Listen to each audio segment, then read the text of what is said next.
Halo guys, welcome back again to my channel bersama saya Hansen di sini dan seperti biasanya setiap harinya saya akan buatkan video seputar cryptocurrency.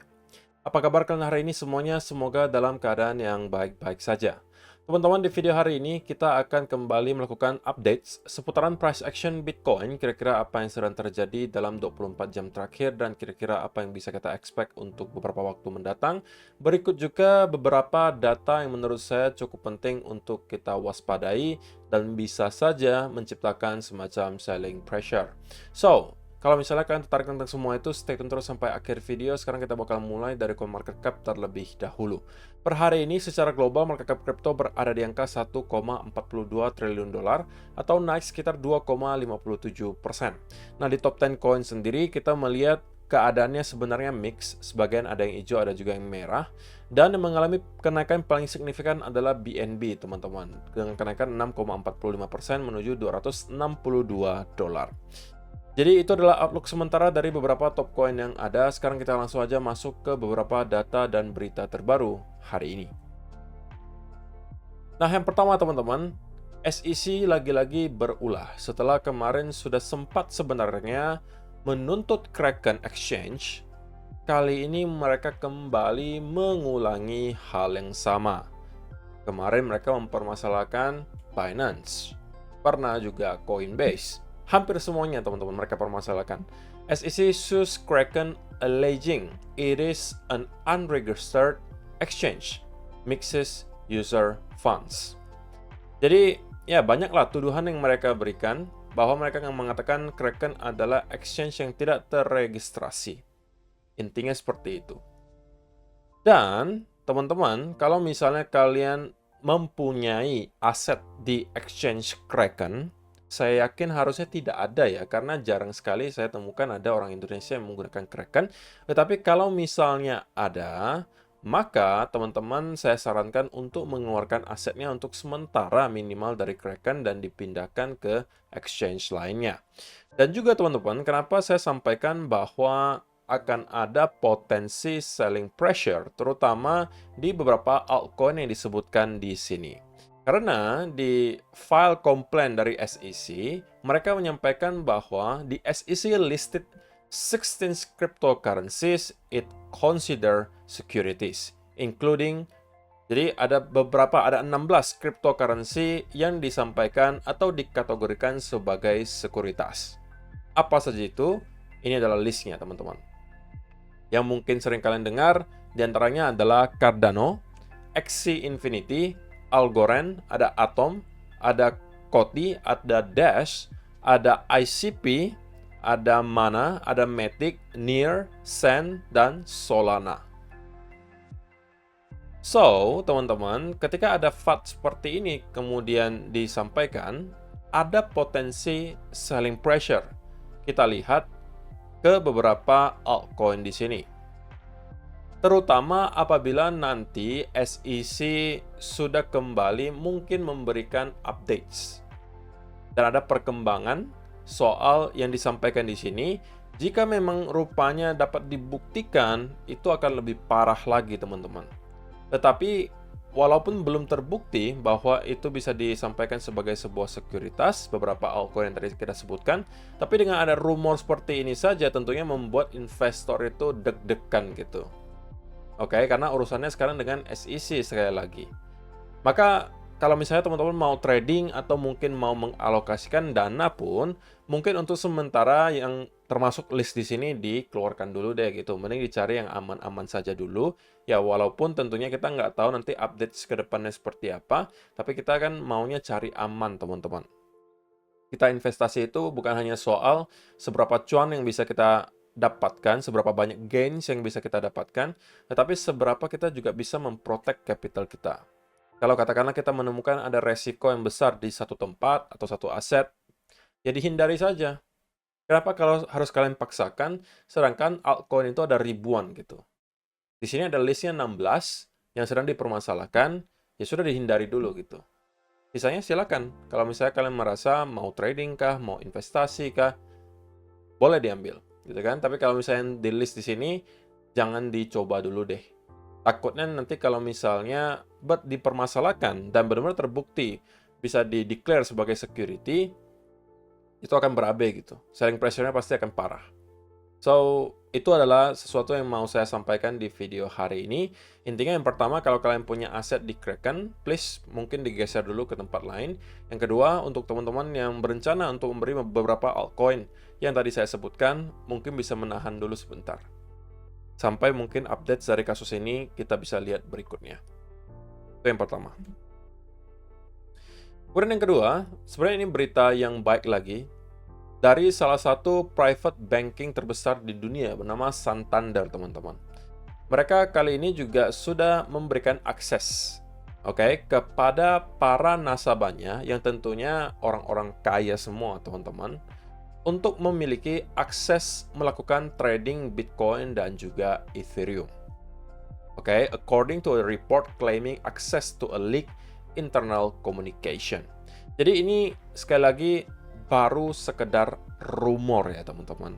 Tetapi tentunya jika ini benar-benar terjadi, ini adalah sebuah berita yang sangat baik. Ya walaupun mungkin kita sudah sedikit kebal ya dengan berita-berita seperti ini, karena dalam kurun waktu mungkin 1-2 tahun terakhir, kita sudah mendapatkan banyak sekali berita yang serupa teman-teman, di mana banyak sekali bank-bank besar, institusi-institusi besar, kemudian membuka jasa untuk bisa trading cryptocurrency atau menjadi custodian alias tempat parkir atau tempat simpan aset cryptocurrency.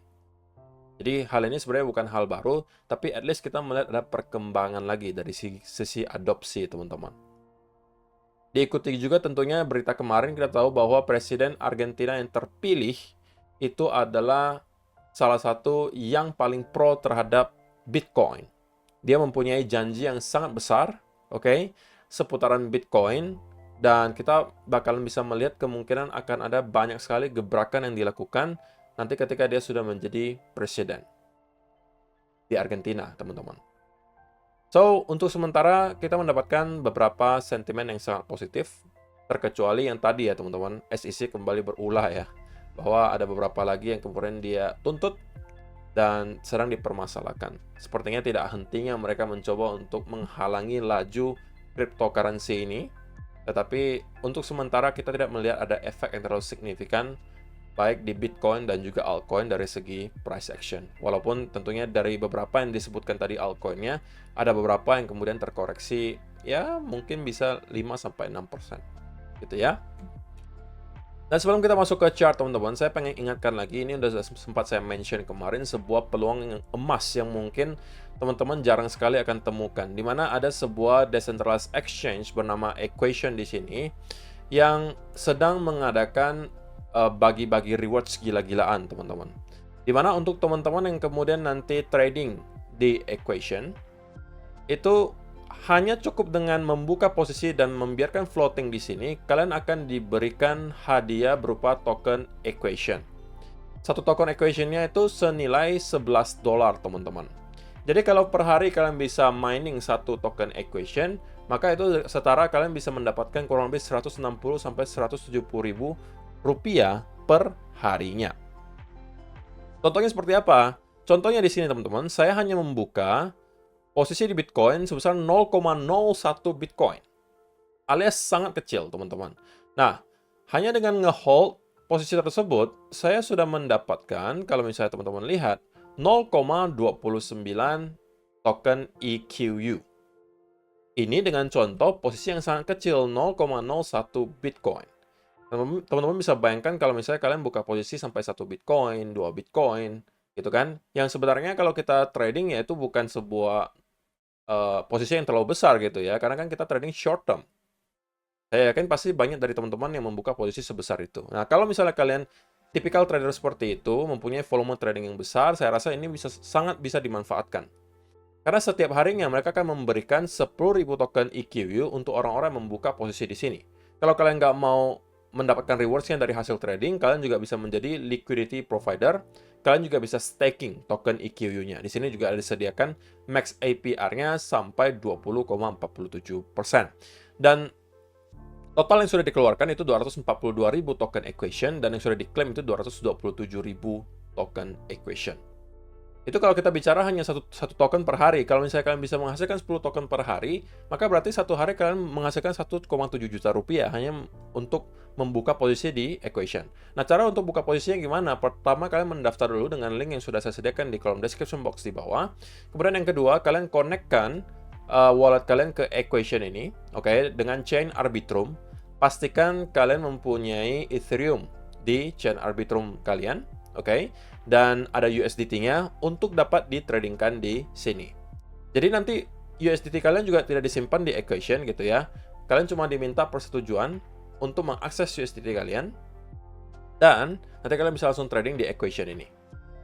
Oke, dan untuk sekarang mereka memberikan banyak sekali pair yang bisa kalian tradingkan. Di antaranya ada Ethereum, Bitcoin, Solana, Arbitrum, ada OP, ada Matic, ada AVAX, ada Link. Jadi ini yang bisa kalian tradingkan untuk sementara untuk dapat mendapatkan rewards berupa token Equation. Untuk pembagiannya paling besar tentunya di Bitcoin dan juga Ethereum. Jadi kalau misalnya kalian tertarik untuk mendapatkan token Equation di sini, fokuslah trading di Bitcoin dan juga Ethereum. So, kalau misalnya kalian tertarik untuk mencoba trading di Equation, silakan link pendaftarannya sudah saya sediakan di kolom description box di bawah. Oke teman-teman, sekarang kita langsung aja masuk ke chartnya Bitcoin. Dan saya pengen aja langsung mulai dari 4-hour chart.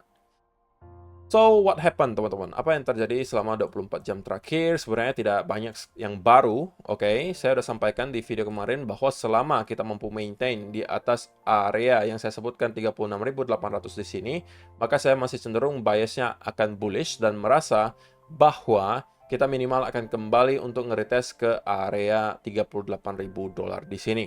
Nah, untuk sementara saya belum merasa perlu mengubah pandangan saya, dan kita sudah sebenarnya mendekati target di kemarin kita sempat sentuh 30, bukan kemarin ya, tapi tadi 37.700. Nah, tetapi sekali lagi teman-teman, walaupun bias saya bullish, tapi saya tidak mempunyai posisi apapun di sini. Oke? Tidak berarti ketika kita mempunyai bias, kita harus membuka posisi. Kalau kita tidak temukan setup yang rapi, tidak temukan setup dengan risk to reward ratio yang baik, ya saya stay in the sideline. Mau dia bertahan berminggu-minggu pun saya tidak masuk trade, saya harus siap. Sekali lagi, no position is still a position. Ketika kalian trading itu ada 3 posisi, kalian bisa buy, bisa sell, bisa wait, atau menunggu. Itu juga posisi teman-teman. Posisi di mana kalian mencoba untuk memprotect capital kalian supaya tidak terburu-buru masuk ke market dan justru menghasilkan loss. Nah, kapan kalian tahu kalian harus tunggu atau wait? Sekali lagi, ketika kalian tidak temukan setup yang rapi, yang sesuai dengan kemauan kalian. Yang kedua, kalian tidak temukan setup dengan risk to reward ratio yang baik. Ya, walaupun kalian mungkin menebak dengan benar atau memberikan prediksi secara benar, artinya misalnya kalian punya bias yang bullish, dan ternyata memang benar naik, tapi kalau kalian tidak temukan setup yang kalian mau, ya tetap kalian tidak boleh masuk. Maka dari itu, mungkin sebagian dari teman-teman merasa saya itu banyak berada di fase di mana saya wait and see terlebih dahulu. Ya karena itu teman-teman. Saya tidak merasa perlu menggebu-gebu setiap hari masuk ke market. Toh saya juga udah punya spot back. Kalau harganya naik terus dari sini, saya udah cuan dari sana. Gitu loh. Kalau untuk trading, saya memang harus spesifik dan memilih-milih. Nah, jadi apa yang kita bisa lihat berikutnya di Bitcoin, teman-teman? To be honest, saya sedikit skeptis dengan kenaikan yang kita lihat di Bitcoin selama beberapa jam terakhir. Kenapa? Karena kenaikan yang kita lihat di sini itu cenderung sangat tidak impulsif, teman-teman. Alias momentumnya itu tidak deras ke atas. Kita hanya cenderung bolak-balik dan membentuk wave yang sangat banyak di sini. Bedakan pergerakannya kalau kita lihat seperti ini, teman-teman. Ini impulsif, gitu kan? Kalau ini cenderung sangat amat korektif, teman-teman. Sehingga bagi saya adalah ini pertanda bahwa untuk sekarang pun Bitcoin terlihat belum siap untuk dapat membentuk higher high yang baru. Kalaupun kita mampu breakout, saya rasa akan ada besar chance bahwa itu hanya fake out, mencoba untuk lure atau mencoba untuk memancing orang-orang untuk kemudian membeli dan kemudian akan dibanting lagi ke bawah. Jadi untuk sementara saya tidak yakin bahwa Bitcoin sudah siap untuk kembali ke area high yang baru. Yang saya lihat berikutnya terjadi adalah memang kita masih bisa merangkak naik ke atas, antara kita nyampe ke 38.000 atau sedikit breakout ke atas untuk menjemput beberapa stop loss yang ada di sini. Baru dari sana kita akan kembali mendapatkan koreksi minimal kembali ke area trendline di sini, yang kalau mampu di hold tentunya merupakan indikasi yang baik, karena kalau dari sini kita bisa mendapatkan bounce secara tiba-tiba dengan manner yang impulsif, maka itu akan menjadi berita baik. Tapi kalau kita sampai jebol di bawah area ini, maka kita bisa melihat ada koreksi yang cukup dalam terjadi. Kemungkinan kita akan kembali minimal nyentuh ke sekitaran area 35.600. Oke. Atau break di bawah area ini, nyampe ke sekitaran area 34.500. Target terakhir tentunya kembali ke sekitaran area 32 sampai 31.000 dolar. Oke. Satu-satunya hal yang bisa menghindarkan Bitcoin dari senario ini adalah yang pertama, kita harus mampu untuk mendapatkan bounce yang impulsif dari sini, dan kemudian breakout disertai konsolidasi. Jika ini yang kita lihat, maka ini bisa menjadi sebuah peluang bagi teman-teman lagi untuk short term long, gitu ya, dan menaikkan ke area 40.000 sampai 42.000 dolar. Ini akan menjadi setup yang mungkin bisa teman-teman manfaatkan apabila terjadi. Tapi untuk sekarang, apakah sudah ada setupnya? Belum ada, gitu ya. Kalau kalian yang tipikalnya high risk banget, maka kalian bisa menunggu bounce dari atas ke bawah, dan ini kalian bisa masuk di sini. Kalau kalian nekat gitu ya, dan mempunyai profil resiko yang tinggi banget, dan berharap bahwa kali ini kita benar-benar akan breakout. Karena kalau kita benar-benar bounce dari sini dan juga ini lagi, maka itu sekali lagi sudah memvalidasi menurut saya ascending triangle yang kita lihat di sini. Untuk sementara, bounce-nya untuk yang di bawah sebenarnya sudah cukup. Ada kurang lebih 3-4 bounce di sini, menunjukkan bahwa trendline ini di respect. Tapi untuk upper trendline-nya di sini baru ada 2 kali gitu. Menurut saya belum terlalu signifikan. Kalau satu kali lagi bounce di sini dan kemudian drop, ini adalah validasi menurut saya bahwa yang kita lihat di sini adalah sebuah ascending triangle. Oke, jadi setup yang bisa kalian hasilkan nanti bergantung kepada pergerakan Bitcoin ya teman-teman. Kalau misalnya kita breakdown dari trend di sini dan consolidate, ini adalah peluang bagi kita untuk short. Kalau misalnya teman-teman mendapatkan ada breakout dari sini dan kemudian consolidate, ini adalah peluang bagi teman-teman untuk long menargetkan ke sekitaran area 40 sampai 42.000 dolar. Ingat teman-teman, breakout dan konsolidasi. Bukan breakout dan langsung masuk ya.